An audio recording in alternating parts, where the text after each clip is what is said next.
Asia for, I mean, probably from next year's like a lunar year, and then start to do more of the retail representation. I believe retail still very strong, especially for restaurant and Asian niche brands. Okay.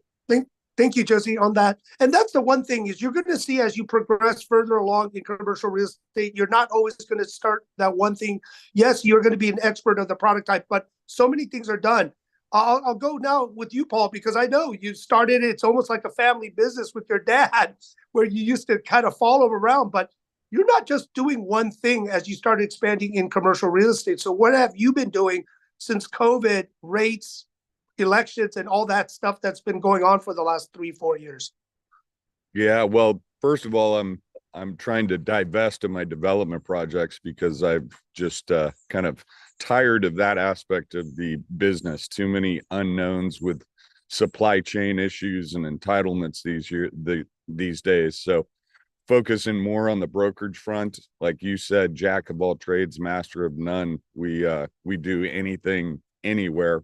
One of the things that we do a lot of is training and working with our EXP Realty community. We just have really leaned into that, helping them identify commercial opportunities and showing them how to work with us to create a win-win situation for both sides of the ball.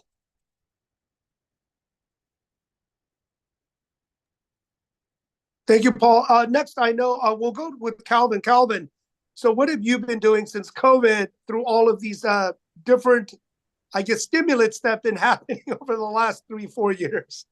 Absolutely. So beginning of the call, we all heard Josie mention about talking about pipeline, right? In this business, you want to constantly fill up your pipeline. So let's say if you have 1 or 2 clients, well, that's sometimes didn't work out, right? Because commercial deals, not only it takes longer time to close the deal, and at the 11th hour, as long as the clients haven't signed the paperwork or fund the to the title, that deal still can break. So basically, it's very important to fill in the pipeline. I always advise the junior agents or new agents in the industry, like, always run at least 10 clients at a time, right?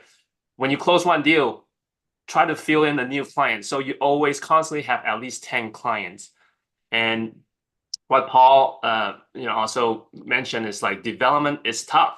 I mean, especially with the interest rate environment for the last couple of years. So how I kind of navigate that environment is I focus on a lot of business owners that wanting to expand. Because with business owners, let's say if they're in manufacturing, if they have like multi-million-dollar orders, they have to expand. They don't really care about high interest rate because they would rather just go take a loan, which SBA is willing to fund them at, they just pay like 10% down and they get funded the 90% to go and expand their business so that they can fulfill that multi-million-dollar order. So during that COVID period, I switched my focus to more on business owners. But that's now that election is over, right? Everyone is like have a clear directions on 2025. In fact, I've talked to quite a few brokers. Most of them are very positive about 2025. And so do you. You need to be positive. You need to know that, hey, now that the directions, we finally get to see the light at the end of the tunnel, interest rates starting to drop. Yes, we are not going to see like 3 or 4%, but we have a clear direction. It's heading to much favorable lending environment so that we can do more deals and transactions. Yeah, thank you, Calvin. And I just say congratulations for everyone, because when COVID started, everyone said survive to 2025. Well, it's kind of a reality. Well, we didn't know why. We thought it was just COVID. We were going to be locked down for a long time. But instead, there was always something different happening, right? With the rates going up. Obviously, election was a big part of it. We see supply chain, other things being affected. So what are these things that, because now we're here, we can't use all of these things, I would always say, as an excuse, right? We have to adjust. I would say now, Paul, how have you adjusted? So one thing you said, because of development with material goods, supply chains, the cost maybe of capital or material or labor, depending on what state you're doing projects in, where are your focus now? Let's say, to give everyone a light of, let's say if you're in a hard product type, office, very tough, right? During the last 4 years, industrial is good, but when everyone started running into it, it started feeling pressure, right? Everyone started leaving the big cities to go to the Southeast. We saw the boom from Texas to Tennessee to Florida, really expanding. But what are you saying, Paul, that you've adjusted your business to focus for 2025? What are you trying to set up? Yeah, to Colin's point, in this perfect example, I had probably 12, 15 QSR developments going. And instead of completing those, I showed the franchisees how a pathway to their ownership of these projects. So didn't even do a build a suit for them with them purchasing it, but set them up with the entitlements of project ready to go, showed them SBA 7A or 504 debt so they could become owners. And to Colin's point, their numbers are different than mine as an investor developer. So they get in there, they're looking at a 20, 25 year long play on that. So that's one adjustment, kind of in line with what Colin was talking about. But there is always opportunity out there. When you get spoiled in good markets, it is easy to kind of have blinders on and not be able to identify those opportunities, but there is always opportunity all over the place. Sometimes you just got to look a little more deeper into the deals. Yeah. And it's Calvin. I know you know both of them when you saw them, but yeah, it's Calvin. It's so. Oh, what did I say? Colin, his partner. They work so well together. They are the one team. So you always see the deals from both of these guys. Colin responded to my email to Calvin yesterday, so it's still in my head. Top of mind. Hey, but that's the one big thing that's great about commercial real estate. You do always want to be top of mind to your client, because how much do we hate that you were tracking and talking to this client, and then all of a sudden somebody comes in out of nowhere to get your deal, and you're like, but I've been talking to you.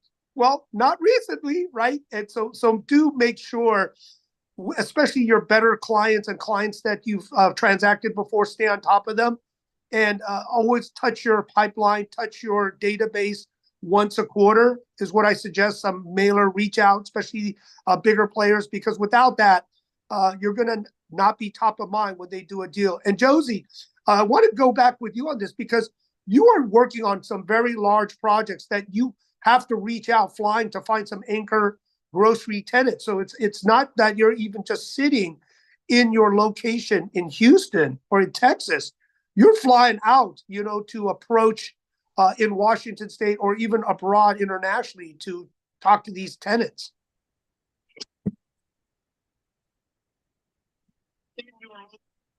Josie? I'll touch on that one for you, Jim, until she unfreezes. But yeah, one of the things that I see with we my do need to, because go ahead, the local, yes, I'm here. Can you hear me? Yeah. We can. Go ahead, Josie.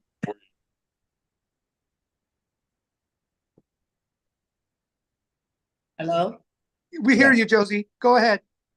It's not very clear, right?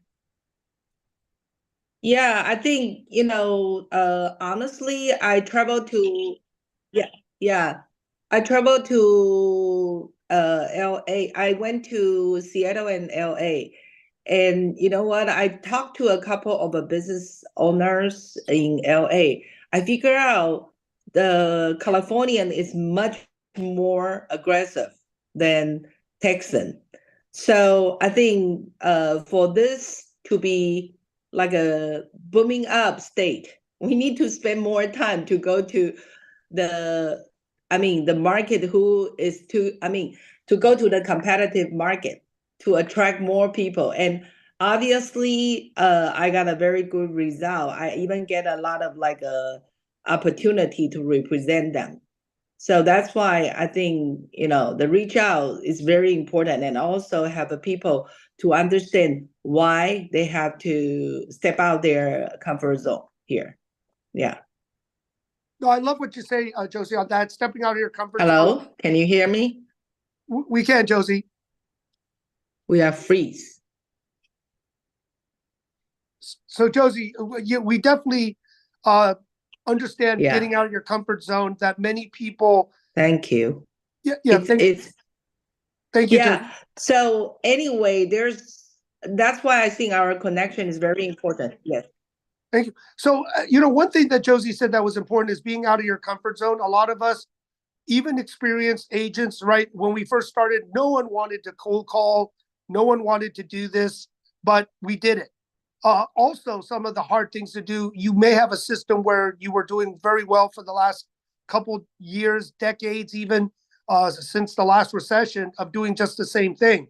Well, now with technology and a lot of other things coming into the market, you got to change. You got to you definitely have to get out of your comfort zone to do something different. And Paul, I'm going to throw this back to you. With different models, different things out there, how much was it? At least you took the opportunity to investigate and look, but how did you get out of your comfort zone to try and do something different over the last couple of years? You know what? I talk about it. I don't know how many of you know Krista Mayshore, but when I first started this EXP experiment, I was speaking on stage with her. She's a residential agent, prototypical, bubbly, very successful residential agent. And I was up on stage thinking, why am I here? I was the only commercial person in the room. And she took the microphone and was talking. Somebody asked about marketing. And she said, well, my advice is this: if everybody is doing it, you probably shouldn't be doing it. And if nobody is doing it, you might want to think about doing it. And as simple as that may sound, as she repeated it a second time, I looked around the room and realized that nobody in commercial did any of this stuff that she was talking about. And that didn't necessarily mean that it was right. So that was 3 years ago here in December. That was really a pivot point for my pre-EXP experience to now. But since then, I've done all sorts of things that I would have never thought about doing before. Thank you, Paul. Calvin, also with you, you were very traditional, working with a lot of tenant rep, retail, and some others. How have you evolved and changed over the last couple of years to try something different to get out of your comfort zone? Yeah, so kind of echoing what Paul is saying, right? So blue ocean and red ocean. So basically, this is still kind of like the blue ocean for the commercial brokers. What's stopping me in the past is because pretty simple, one word: ego, right? It's like, oh, I do commercial, like residential, like I'm so like resistant on residential. But to come to think about it, it is the residential agents that have the luxury clients, or their clients in general, that have referrals that's coming to the commercial side, right? The fact that the ego kind of get in the way, it's just, but that's in the past, right? And this platform is really just changing the whole perspective towards on the residential side, the res commercial and things like that. Yes, I mean, you really want to be specialized in what you do, have the experience, have the knowledge, right? And that's why like we kind of come in as a bridge to partner up with the residential agents to really serve the clients, right? Because like I always said, 100% of it, I mean, a 0 of 100% is still 0, right? Things like that. So by partnering up, you can kind of get a flavor of, oh man, like this is taking so long. Like I can close my residential deals in like 3 or 4 weeks, but commercial is like longer. Maybe you just like get a taste of it and it's like, never mind. I'll just keep on referring the deals while I'm making, closing every house is like in 30 days. So that's kind of like, to me, 4 years ago, like Jim, I mean, thanks again for the opportunity that Daniel and I, kind of jump in the ship with you, and the rest is history. And we got so much from the platform and the opportunity. It's just like having an open mind and also find opportunities, because no one's going to hand you the deal, right? You have to go find opportunities. So like I see Paul is very active in attending a lot of events, like putting himself out there, getting his brand name out there.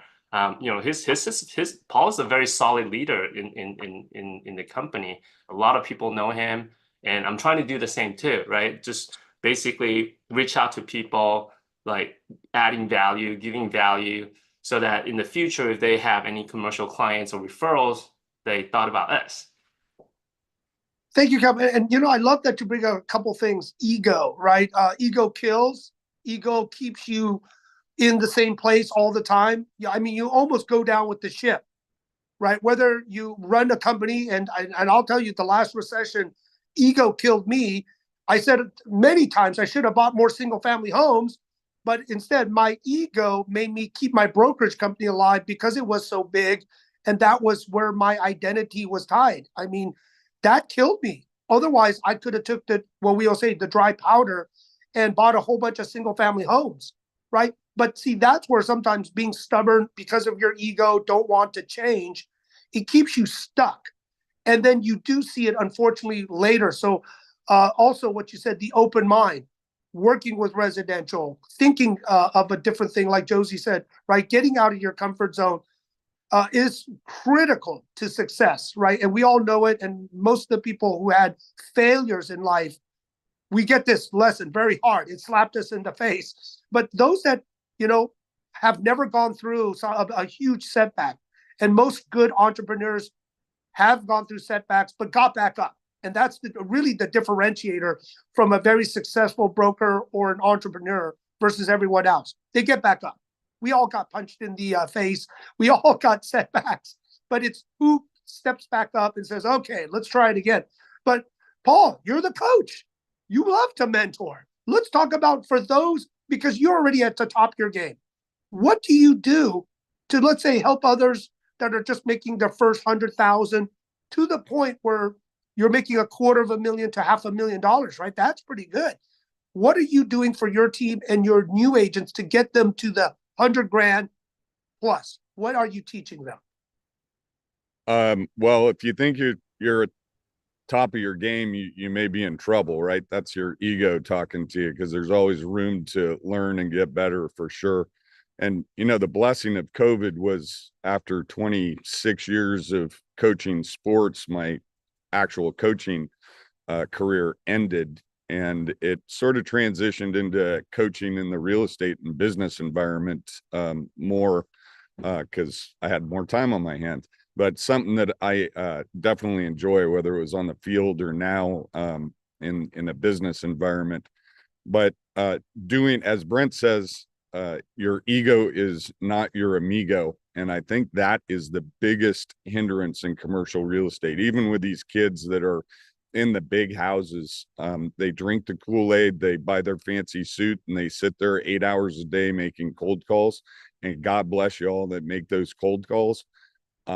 But everybody's calling the same people. So thinking outside the box, doing different things. Kind of to Josie's point, one of the things that I've always done with two things. One is collect dots. So when I talk to people and build relationships, I know what school they went to, where their kids went to school, name of their dog, when their grandma died, those personal things. And I keep track of people. So instead of doing a quarterly newsletter, I check in with them on a personal level. And also getting in front of people. I've made so many plane trips to just happen to be in San Antonio, Texas, or Boston, or wherever it was, to just show up and have lunch face to face with somebody that was an important client, because the phone or even Zoom is not the same as sitting down and having a taco with somebody. So investing in those people is a differentiator, both in terms of knowledge of their lives and getting face to face with them. Thank you. Oh, well, and going back to Josie. Josie, you've always been successful growing your teams, building groups. You know, I know you have so much on your plate right now, but through your experience, Josie, of training and teaching and mentoring people, what have you done to be so successful, because that's the thing. You've done so many things, but you leveraged people, you've trained people over the course of your career. Well, I actually own brokerage for over a decade before. So I did do the regular training class over time. But I figure out, there's when you see the productive agent, they are very, very few like to stay in the office or stay in the classroom.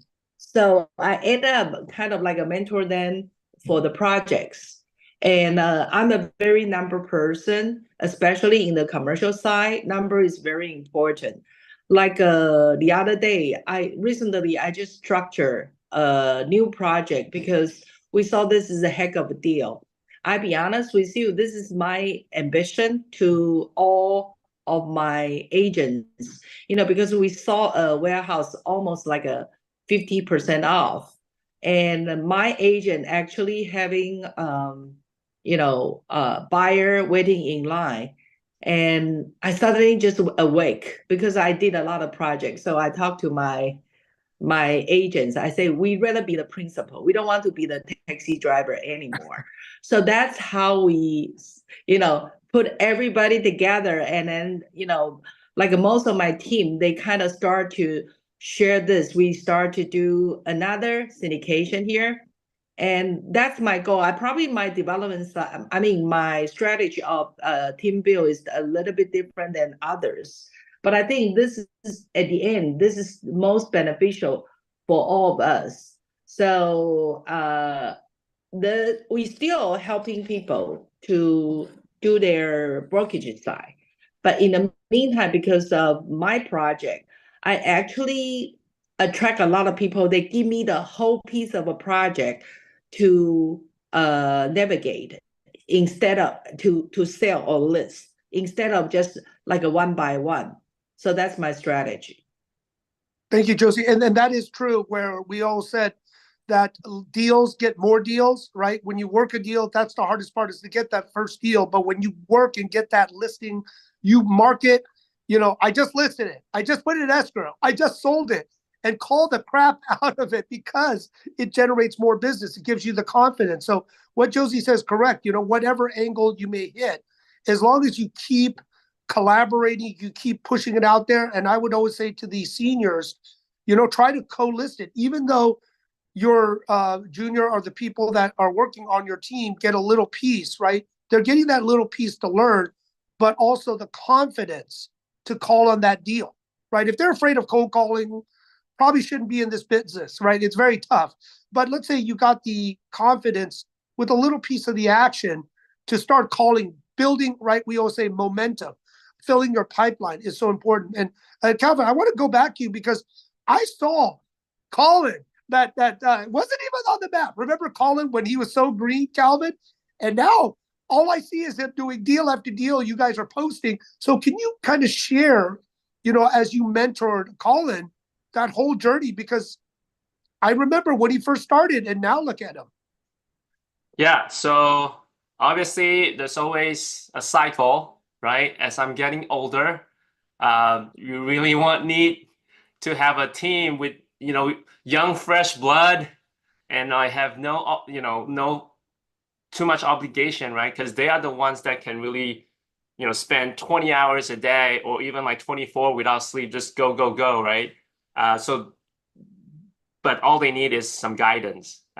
So yeah, it's really exciting to see how Colin has grown from not knowing anything about the industry to like really can source deals and run deals and close it. I think part of it is also the platform that allows him to have a broader vision, because everywhere I go, I just bring him along. Like, we have so many events that's being put out, by EXP, not just EXP, but also like different groups that are putting out a lot of different events. He always just kind of, volunteer to go with me, which is great. And that's how he's able to kind of see and then expand his horizon. And also, like, in today's world, like social media seems to be everything. It's the only way to market, in my opinion. Social media is the only way to market because marketing is so powerful with social media. Like you can let people feel like you're an expert in front of the videos, the content that you put out.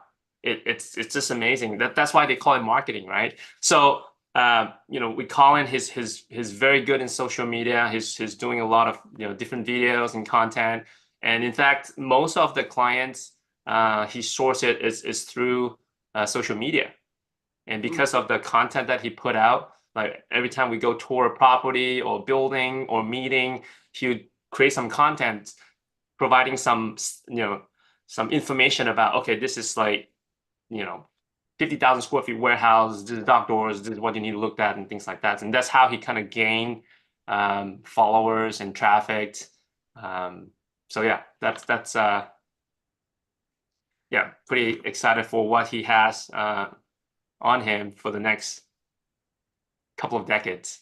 Calvin, I'm glad you brought that up. Social media technology. I remember, and I know, Paul, you're part of the group, and probably Josie. We don't put our names on cards. Nah, we don't market to let people know what commercial people do.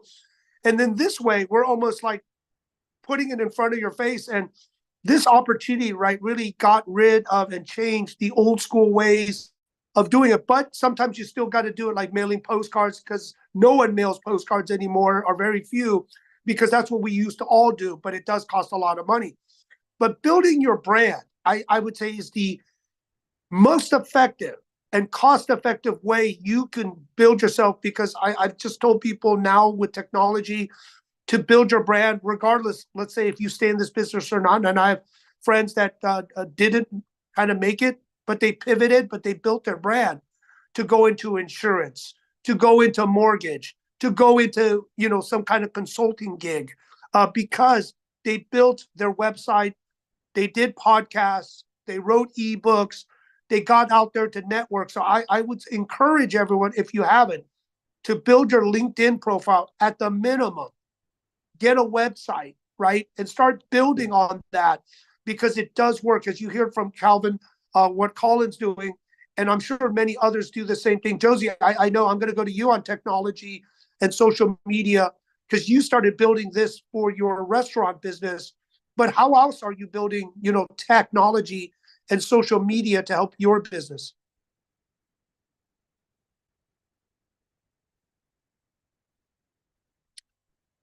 Paul, you want to answer that if until Josie gets back? Yeah, absolutely. I mean, it goes back to that Mayshore moment that I had, and to your point about cards and pictures and all that kind of stuff, doing what may not be the norm. One example I did from Krista, she's big on video, and it was I don't know, about a year ago, but I sat down, I had about a dozen people that had not responded to email, text, or phone calls, and I did 30-second videos to them. By Monday afternoon, all 12 people had responded, which is something that I would have never put myself out there on a video before. So getting out of your comfort zone. And then the last thing on this social media stuff, it is imperative. And it doesn't always mean that you need to learn how to do it. Just find the right people, partner up, get the right younger blood in there that already knows how to do it, and leverage them into that solution. Thank you, Paul. Josie, I know you built a lot of tech, use a lot of tech. Can you share, what have you used with social media technology to help your business? Social media, I actually didn't do too much of social media on myself. I mean, for myself, actually, our social media effort is focusing on my project, and I also, I hired like a specialty to do it. And like what I say, I put more effort on the marketing side, and because my unique project right now, we have a more of like events promote to let everybody knows what you can, about my center. Then this is the base that we want to expand more. in the meantime, myself is going to create more. I even hire like a professional PR company because my focus is about the project. It's not myself. So the project create me and my team pipelines. So that's the different strategy. I hate to say that, but honestly, I don't really promote myself. But I have my own like a portfolio, I call that micro website. I will recommend every one of you probably can create your own micro website to allow people to know who you are, what are you doing.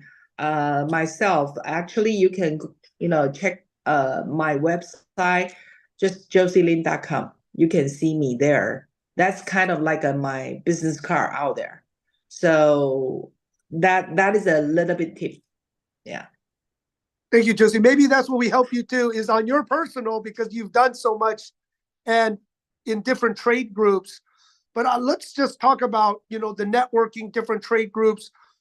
I do believe, you need to be in a network, a support group, real estate organizations. And I know, both you, Calvin and Josie are CCM. Can you share, Calvin, on, in CCIM, stepping up in leadership, how trade organizations has really helped you?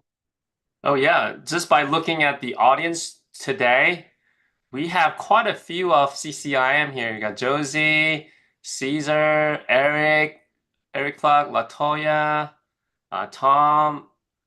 Colin just got his CCM recently, so I'm not sure if he's the youngest CCIM, but probably not. But yeah, I mean CCM is a network. It's a great network. I don't think I see Kip here, but I'm also on the national level. I was the past chair for international. This CCIM network, just like SIRR and a few others, it really provide you the contacts, and then also they have events that you can go to learn different things and also build relationship with people that are active in the industry. So what it has helped me is, not just, my personal branding and all that, but it gives me more, it opens up more doors for me. So for example, I was the past chair for the international committee. And because of my role, I have to go to MIPIM, which is in France. This was like 2 years ago. That opens up more doors for me and opportunity for me. So really, like in the industry, whatever industry that you are in, make sure you stay plugged in and get involved with the organization or the association, because when you are at the national level, it's a whole different game. It's really open up like a lot of opportunity for friendship and things like that. So for those that are interested into getting into commercial real estate, I think CCM is a great foundation for you, because it have classes where it kind of teaches you how to do analysis, investment, and things like that. So education is key, right? It's power. But with the education, then you have to take action, right? After you get the education, you have to take action so that you can help your clients, and of course, you make the commission. Yeah. Calvin, and that's what I was saying to a lot of people doing this business. There's nothing wrong from 9 to 5. That's just you're doing your day job, pay the bills, make some money. You could be very good at that. But to take it to the next level, because many people that really want to plug in go from 5 to 9. So 9 to 5, 5 to 9. So right after you're done, that's the balance. Family, you don't go home to family. You go out to network, to go to a function, to do something else, right? That's the balance from 5 to 9 afterwards, that you have to put that little bit extra effort to volunteer, to network, to meet people. But, there's always that balance that you need to work on. And I know, Paul, with you, coaching, doing this, right? That's tough, right? Until you get that financial freedom to give you flexibility, so you're not stuck 9 to 5. You got to sit at your desk just doing the grind and no freedom until you get that freedom. But Paul, can you share kind of the different organizations or coaching or different things you've done from the 5 to 9 outside the day job? Yeah, one of the things I've done and coach on is, Calvin's point, CCIM is great, and getting in those rooms and proximity is super important, but also being the only one in some of these rooms. If you go to Acre or whatever and you're networking only with commercial realtors, they're not necessarily going to bring you deals. So finding those opportunities where you're the only commercial agent in the room tends to bear some more fruit and be better use of your time, at least a different use of your time. I see that all the time with the kids that I mentor, getting them into those rooms where they're the only commercial agent, even to the point of dental associations and just different trade organizations, and showing up to those opportunities where you're the only one. I like that, Paul, because sometimes that contrarian view does work, because when you're packed full of all the same, granted you can pass referrals, but to network within a group, I mean, real estate, business brokerage, leasing, a lot of times entrepreneur, right? We can definitely help. Josie, I know you're part of different trade groups, definitely with CCIM. Can you share other trade groups that you're in and how it's helped you by just being involved? I'm not a good example, honestly. I used to be, Aria's like a founding board member, but actually, I mean, right now I'm kind of stay away from most of the trade group. I hate to say that, so I'm not a good example. But honestly, I joined a couple of like a different type of trade group. For example, the other day I joined. I participate the so-called like a architectural, I think all real estate related, including architect and like a suppliers association. I don't even remember what is that. But anyway, that really connect me to the real player. So that's why tomorrow I'm going to head to Chicago for their gala. And I think those are more interesting for me. And CCIM, yes. This year, CCIM host the meeting, the national meeting in Houston, and I did receive a lot of like a connection out there. But at the end, like what I say, I'm not a good example, so don't count on me.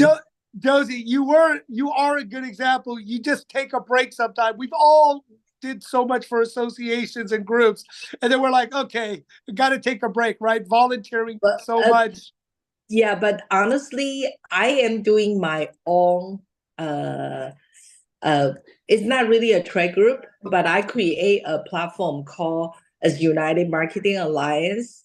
It's all like a event or all like a real things created. I mean, real pipeline involved. For example, before we do like a tomorrow's entrepreneurship workshop, and when we are doing tomorrow entrepreneurship workshop, we are inviting the franchisee. We are inviting. So that's a real business opportunity I provide. So that is my different way to work on this kind of like a collaboration. So that's why I say I'm not a good example at all. Well, you have evolved, because sometimes, remember, all trade groups started with some individual or group of individuals says, there's a void. Let's build this. Let's make this. I know you brought up Aria. Aria was the same thing. There was no Asian real estate. That happened. Before the first one, NAREB, the Realtist Group for the African American, that happened to start, right? Because sometimes, when you are part of different trade groups, sometimes, you form your own. You find a void or a niche or a change. I know there's a bunch of AI kind of organizations and groups popping up that you just never thought of. So Josie, don't say that you're not good. You did your time. You formed your own, but that's the evolution of a lot of leaders, that you do form your own. And we all know the different ups and downs of organizing, putting it together, from starting as an agent all the way to scaling as a team, all the way to creating a company. and then possibly an exit or a merger or something, right? But there are those evolutions. And usually when you start as a good productive broker, you buy buildings, you start syndicating buildings, you start developing buildings. And then when you kind of get, I know with Paul and many others, you build some good financial wealth. You're like, why am I doing all this brain damage? I do not need to do this anymore. So there is a evolution that all of us have seen, and it's pretty consistent. But the one big thing is right now the technology, and a lot of things have changed. So I want to give the chance for the audience, if there's any burning questions or anything you would like to ask this panel or myself, just to try to share things that we can help you kind of solve as you're preparing and planning for 2025. Any questions from anyone? Always got to have a question. Eric, I'm going to call on you now. Well, thanks, Jim. I thought your comment, Paul, Frank, was pretty cool about going to a different event that's outside of real estate. That really got my head spinning. I thought that was brilliant, being the only broker in the room. And then I just follow up with what's been discussed, and Calvin hit it too. Being present, constantly being present, going to the right venues. Tom Crumpton, I know he goes to a lot of venues that is, fits him perfectly. Keith is great at putting events together, but then being there. I see faces on the call that aren't always at the events. The events to me are really key. This is great. Can't always be here because we got deals to do, right? And we got contracts to read, and I'm busy doing that. And I haven't been paying attention very much today because I've been busy doing that. But some really good points. Being present's huge. Consistently being present, and this is the business that you got to be 100% in, 110% in, and you got to have passion for it and vision for it, and be passionate about it. So that's all I got to say, Jim. I'm done. No problem, Eric. I just like to call on people. Caesar, I'm going to call on you too, because you're an instructor teacher of CIPS. So, with you, language, and also coming from the point of education training, if you don't mind sharing, or if you have any questions. You know what? The panels express this is key. They're right on the money. That's why they're here on the panel. But we're evolving. We're changing. We used to be one way before COVID, and now we're trying to evolve into something else. We didn't have AI before. Now we do. And also, for folks my age, we see every day, we see younger and younger generations, but not only as peers, as clients. Now we're dealing with, I don't know, a 30-something-year-old. The broker is 60 or 50-something-year-old. So there's a gap in communication. And social media for commercial wasn't really my cup of tea. And right now it's evolving. Everybody has to be in social media. I'm like you, Jim. LinkedIn, I have 24,000. You have more than that. And that creates a lot of synergy. So pretty much keeping us busy. One of the things that I wanted to share with the panel and with everybody here, we can have a lot of knowledge, we can have a great office, we can have great personalities and underwrite the deals. But what is going to land the deal is how we communicate with people. So we can build a rapport or not. And everybody communicates in a different way. From my previous life in franchises, I have a good friend who has an assessment. It's not a disc. Disc is personality. This is an assessment. So we're trying to prep that into commercial real estate. And if that lands, then we're going to present here. Imagine that you can have an assessment on any client or any prospects, but it will give you exactly what they want to hear in terms of how they communicate. And I don't know if I'm explaining myself or not, but let's say that I call Paul and I say, hey, Paul, do you mind if I ask you a few questions? He has to be brief. And based on his answers, the algorithm will give me a profile of Paul. But it's not digging into his personality. It's that Paul likes to be methodical. He wants to be visual. He wants to be auditive. And that's the way we're going to convey all that information from now on. So my chances to land the deal with Paul or Josie or Calvin, they're going to be greater. So I don't know. But definitely my point is the way that we communicate, the way that we present ourselves is completely different. So for whoever says I'm been in real estate for 30 years and I have a lot of experience, well, my question will be, great. How many classes have you taken lately? Because this is completely new industry. Cesar, no, I'm glad you do this, and communication. And just understand that I did say before, and it's probably true, a third. Third's going to love you when you call them. Great, come on, let's meet, let's do business. A third's going to hate you. I don't care. I don't like your voice. I don't like what you look like. I don't like whatever it is. There's going to be the other third. Convince me, show me, right? And that's what you have to understand. But within a network, it's funny, and we've done this before. Somebody slammed up the phone on one of the brokers at Marcus with me.